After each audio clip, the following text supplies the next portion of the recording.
Hi, and welcome to this new episode of Design Lives Here. I've got the pleasure of having with me Martha Andrews from Keppie. Hi there. Hello. We are going to talk about neurodiversity in the workplace, and that because after the last episode, if you've seen it, that with Morag Dearsley of Form Design, when we were talking about perimenopause and menopause, one of the things that came out is perimenopause made me neurodivergent. So I wanted to dig deeper into this topic today, and I'm very grateful that you're here with me, Martha. First of all, can you talk about a bit about you and how did you end up being an expert in workplace design, and why are you so interested in this inclusivity and neurodiversity? Yeah, thank you. So I obviously work at Keppie Design, Yep. so I'm an interior designer. Prior to that, I started my career working down in London. And when I was down there, as you can probably imagine, in the big city, there was lots and lots of opportunities to get involved in workplace design. Yeah.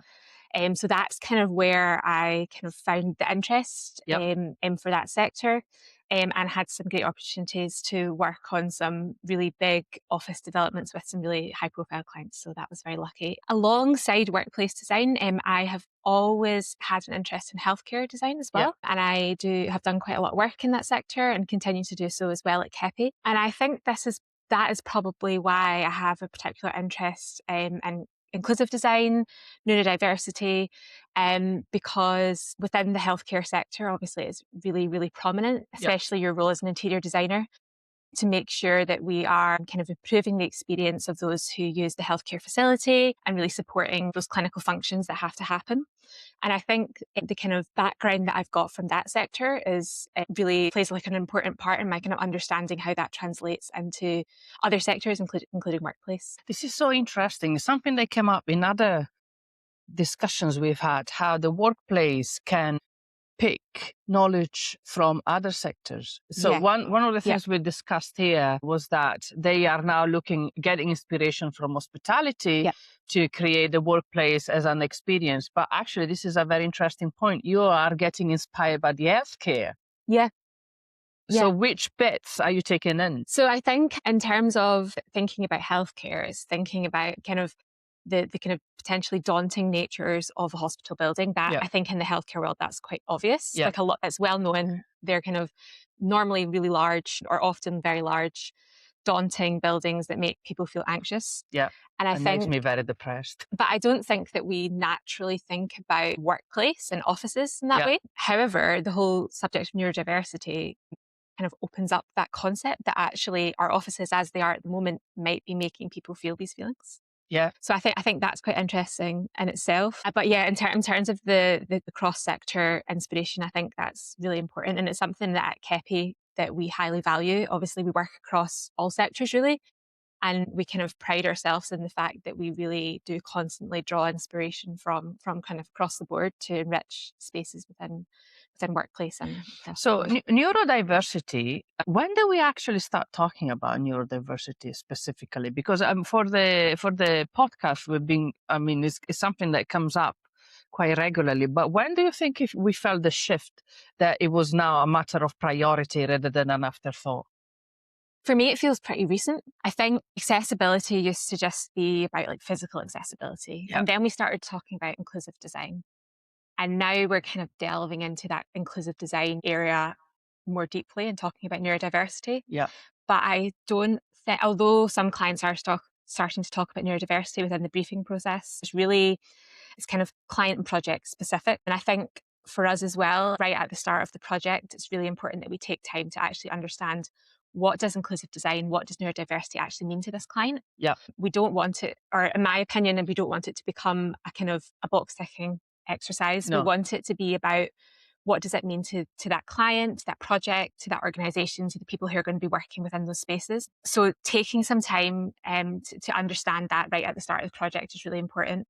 As well as I think it is worth saying, although the kind of words inclusive design, neurodiversity are start kind of popping up in quite a few briefs, it doesn't necessarily mean that the client and the project team fully understand kind of why it's important, what it really means, what it might look like in the space. So making sure that we kind of take them through that full journey is also really important. Also, neurodiversity is such a large umbrella. right? Absolutely. Well, I'm reading here, neurodiversity includes dyslexia, ADHD, autism, co-occurrence rate, I don't know. So there are different conditions and disorders that and each one of them needs something different. Yep, absolutely. So how do you go about making sure you design for everybody?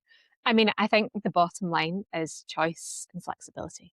As you say, there's tons of different conditions that come under this neurodiversity umbrella, and I think that the statistic says, isn't it, that 1 in 4 employees in corporate offices are actually neurodivergent. Yeah.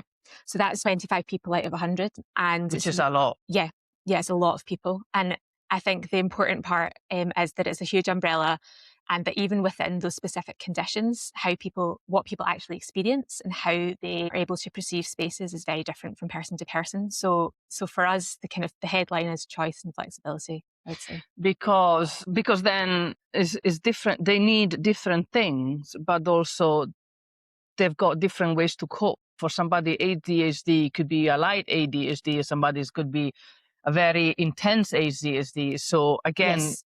the variety of difficulties you need to cater for is massive. So choice and flexibility. In what aspects are we talking about? Because one of the things is noise, right? Yes. Especially me, I can't do noise anymore. Yeah. So I think, it's good to jump into acoustics, I guess. So, I mean, I think acoustics is obviously huge in workplace design specifically, and open plan offices. And I think we've got to the good place now where we've kind of moved beyond the idea that cellular means quiet and open plan means loud. Yeah. But obviously that takes a lot of consideration to get to that point. And quality acoustics are a really, really important part of the open plan working.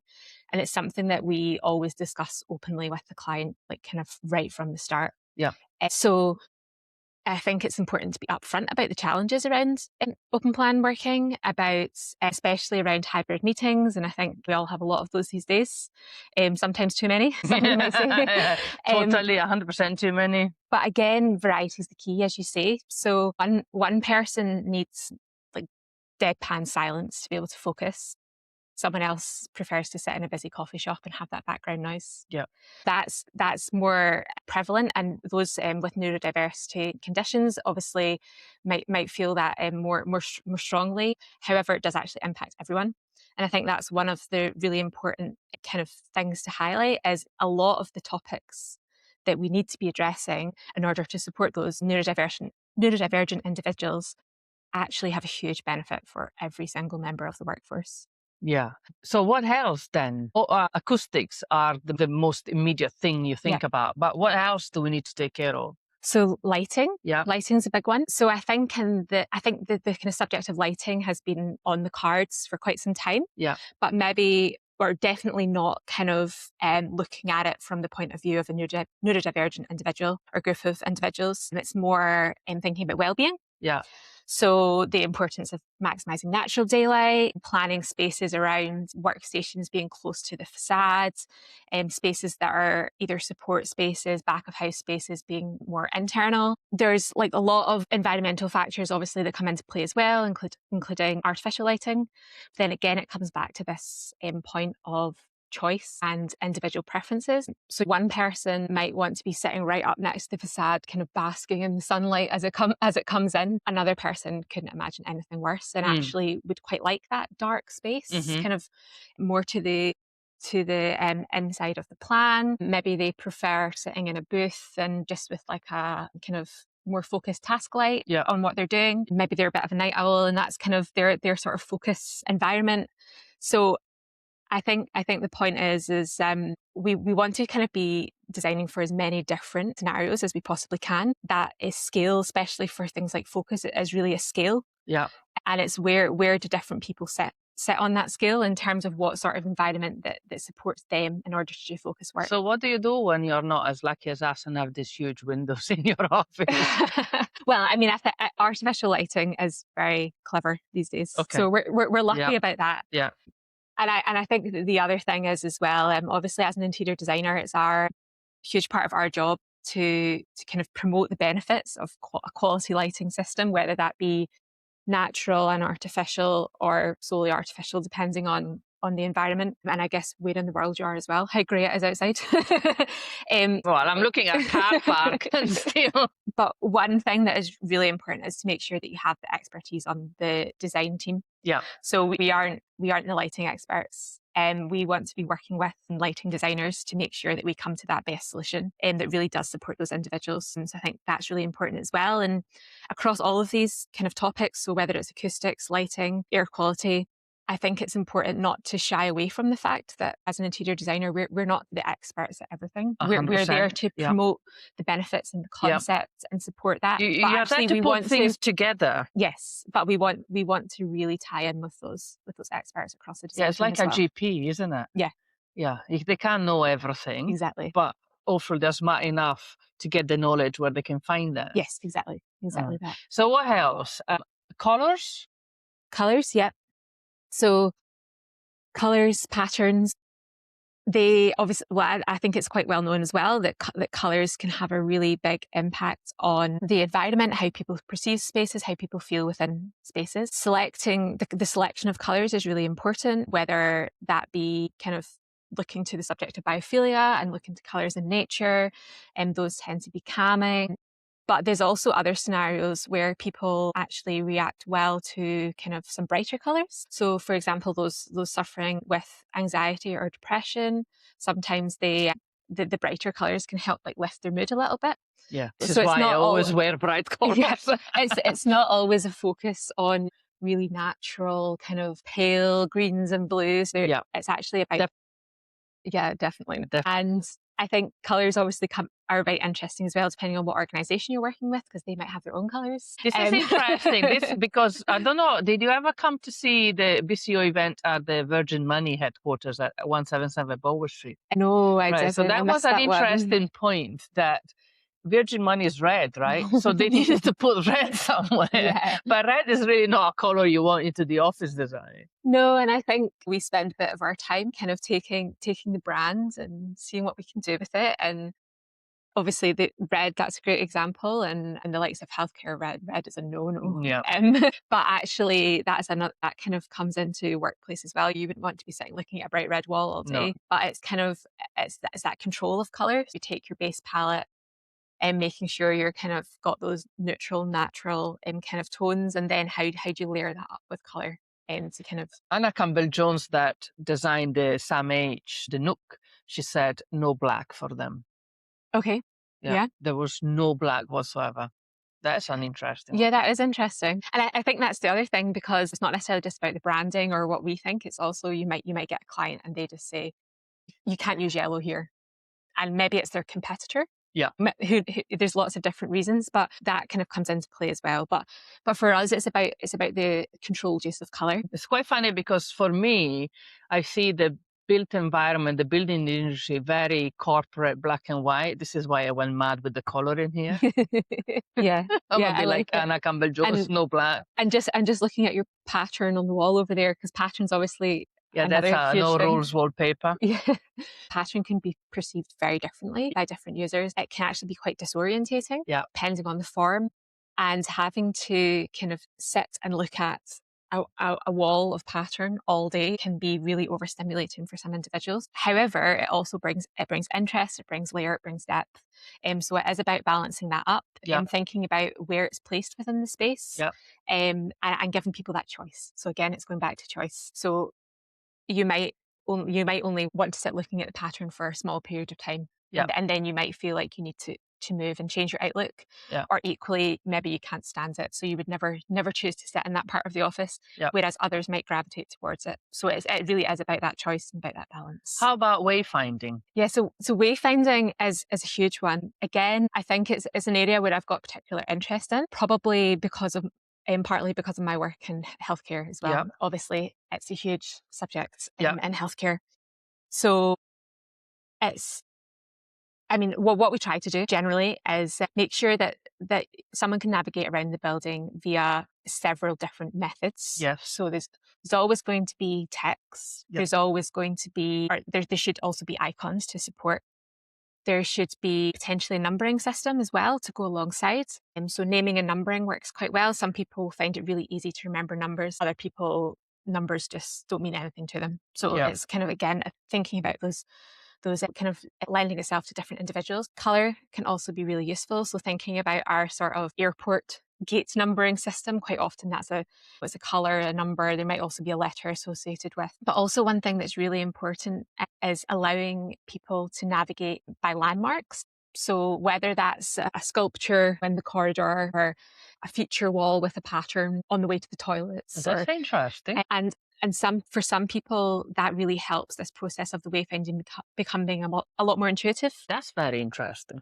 So we use that a lot in hospitals, as you can probably imagine, and it's that familiarity. I can never say that familiarity. word. I mean, I can say it. As well, hospitals, the nature of those buildings, people come back there often, more than once. Yeah.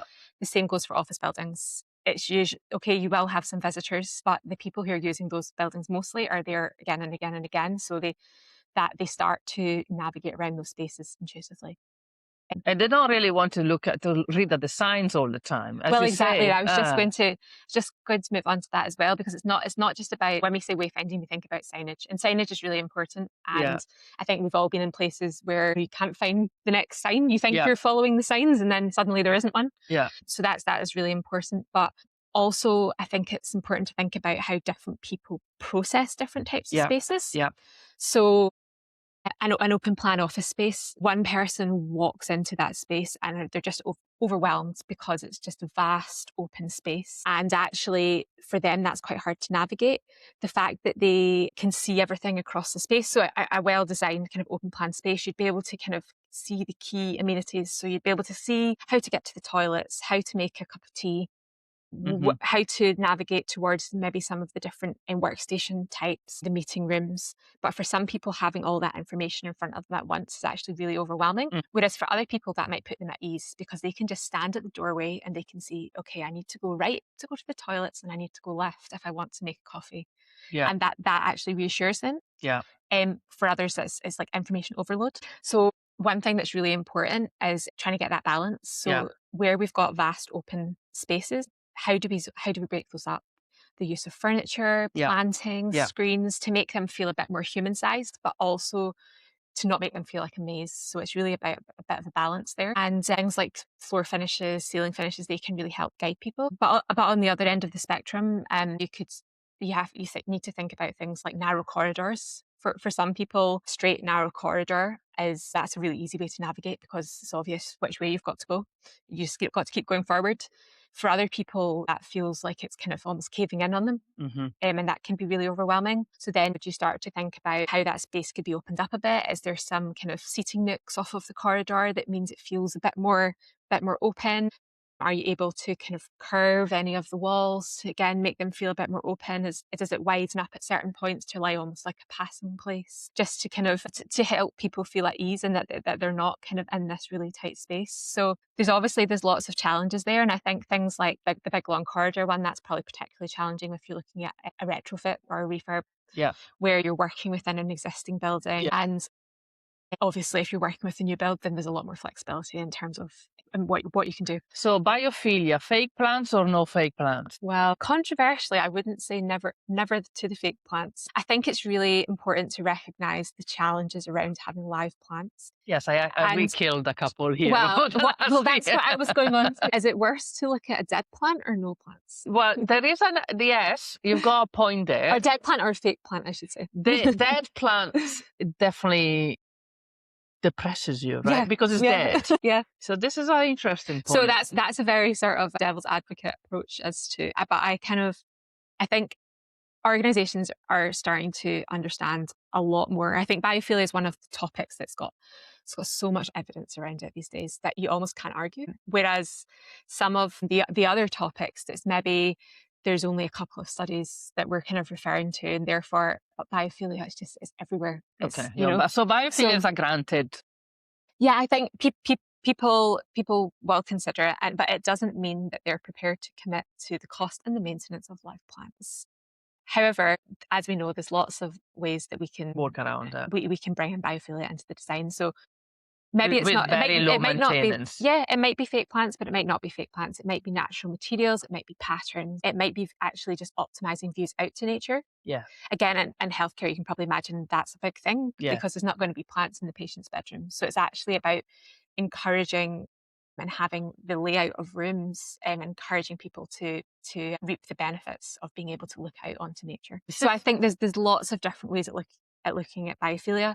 And so it's not necessarily a plant in the office. No. And I think for some clients still the idea of having to have a plant in their office or a plant in their facility that they have to maintain and that there's that cost with it still difficult. So we still, although people get it, no, but in a big have office, to work within. Surely you can find somebody who's got a green finger that can water the plant. Well, yes. I mean, you would think so, didn't you? But you wouldn't you? But what happens if they leave? What happens if they? However, so, there's lots of really great organisations out there who do support the maintenance of plants, yes. And a lot of businesses are buying into that route.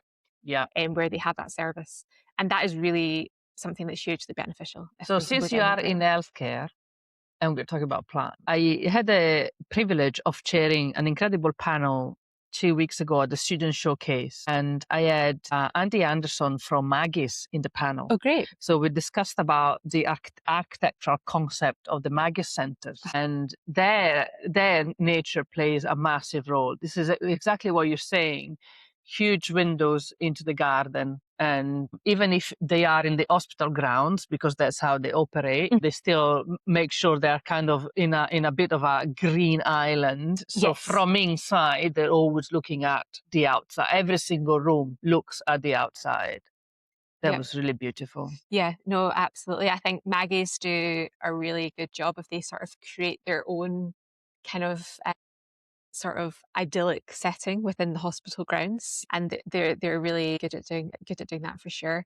And they're another, I guess, that's another interesting their design thought is because although they're a healthcare facility to a certain extent, they are really inspired by residential, by the home. It's all about making it feel like the home. They've got a fireplace in every single centre. Yeah. So, oh my God, I'm so jealous. Yeah, it's amazing. Right. It's amazing. So this neurodiversity, is it a problem of the big corporations only, or even small offices they need to pay attention to what they're doing? Because I was reading here the statistics. You already mentioned then 25% of the workforce has got some sort of neurodivergent, is somehow neurodivergent. But here, if you look at the financial cost, replacing one neurodivergent hire costs £30,000 plus. And then you need to factor in the team disruption, the loss in knowledge, and everything else. 30 to 40% of neurodivergent people are currently not employed. And these people are very talented. They're very intelligent and knowledgeable people. But also there is a whole lot of undiagnosed neurodivergent adults face a lifetime earning disadvantage exceeding £500,000. Plus the mental health issues of being neurodivergent, blah, blah. But the most important thing, every £1 spent on employee mental health support, according to Deloitte estimates a £4.7 return. So there is a big case, not just from a humanitarian point of view, but a financial point of view, that investing into inclusive design is beneficial for the company. Yeah, absolutely. And I was at the BCO conference a couple of weeks ago. One of the panel discussions that I joined, they raised that for the new Barclays campus in Glasgow, Barclays have announced that they believe that every pound that they spent on inclusive design within that campus has saved them over £100 in retrofitting. Yeah. So it's a great example of kind of that foresight to actually do it right from the get-go. And obviously they had an amazing opportunity because it was a whole new campus. But I think it's really good that we're starting to get these really valuable statistics from large corporations. Yeah. Because I think up until recently, neurodiversity probably came into the kind of category of, we know it's important, but how do we really measure it? Whereas now it's in front of us, it's being measured, and anything that's measurable automatically becomes it plays a bigger part of the conversation. It becomes more important because just really those statistics really open people's eyes. Yeah. There is a tangible financial benefit in investing in an inclusive workplace design. That's incredible. Yeah, no, absolutely it is. And I think that's kind of the hiring and the hiring of the best talent and the staff retention. That is super important as well. And that, as you've said, that has a huge cost associated with it. But I think it also goes further than that. It's especially in Scotland, but there isn't an endless pool of talent. No. Organisations, they want to keep the staff they've got. Yeah. They don't want to let go of the talent. There's not always a huge line of people waiting to be interviewed. It's not London. Yeah. So I think that in terms of that, the staff retention picture, that is even more important. Yeah. And I think that's also largely down to our kind of next gen, our Gen Z. There was another really good statistic that I heard recently that was 50% of Gen Z are leaving jobs due to the environment not supporting them. And I think it's up to 40% are not taking a job that they're qualified for in the first instance because they don't feel that the office environment is going to be supporting. Yeah. And I mean, that's crazy. I mean, I remember when I was younger, I would just get any job that was given to me, regardless of the environment or the office or whatever. Absolutely. But that mindset is really shifting. And Which I think is amazing. If organizations want to be attracting that young new talent, then they need to be stepping up. So if you're not Barclays or Virgin Money and you don't have the financial capacity or the space to design an office that gives you choice and flexibility, and you're in a place like this, 3,000 square foot, what can you do? Yeah, and I think that's the real challenge. Well, because the majority are SMEs, the majority are not the large corporations, and we're still talking about workplace design. Yeah, no, absolutely, and but I think that the point is, and I guess that's where we come in as interior designers, is there's still so much you can do. All the same principles still apply, however big or small your space is. Yeah. So as a designer, obviously, we are lucky enough that we tend to get to know an organization when they're going through or are preparing to go through quite a big change. So whether that is moving to a new office, refurbing their existing office, that is often like the best time to be able to implement these cultural changes. Yep. It's not just about changing the space, but it's about making sure that the culture is also there. And so I think we're really lucky from that point of view. And whether that be a large organization or a small organization, the same principles in terms of acoustics, choice, lighting, all the rest of it, they all kind of still really play a huge part in that. You're a bit of a psychologist as well as a designer. If you are influencing the office culture. Yeah. And I think the whole kind of idea of where does the responsibility of the designer stop, and obviously there's a limited time period where the designer can have an influence once the project's kind of handed over. There's a lot to be said for like post-occupancy surveys and things like that, but at the end of the day, you've had for the most part, you've had your opportunity. However, I think, for us, the most successful designs are where we are working really closely with the stakeholders, with the user group throughout the whole design. And that's where we can be most influential in the kind of the culture of the organization and what actually happens after they move into their brand new space. The key for us is within those kind of user group sessions is to involve them right from the start of the design process, to make sure that within that group there's a real mixture of kind of representatives. So whether it's your admin support staff, your kind of middle managers, everyone in between, as well as your kind of business leaders, CHAR, FM, all really, really important, because all of these individuals need to be invested in what is going to be their new space. Yeah. And I think that's really key for us, and key to make sure that the culture and the design kind of are going hand in hand. Because there's no point in having a brand new space if people don't understand how to use it or why it's important. And how it's going to benefit them. Yeah, and how it's going to benefit them. So that's really key for us. So what's your favorite type of project to work on? Or is there something that you were desperate to put in a project and the client didn't let you? Lots of those. But you just have to keep those ideas for next time. Yeah, one day you'll find a client and buys into it. I think the concept of the Maggie Centre is like a really lovely concept, obviously. And it's obviously very specific Yeah. to cancer patients. But I think what I would like to see is an opportunity maybe for a centre like that, but is more support, it's open to kind of more conditions, more illnesses. So it's more supportive of kind of a wide range of patients. Yeah.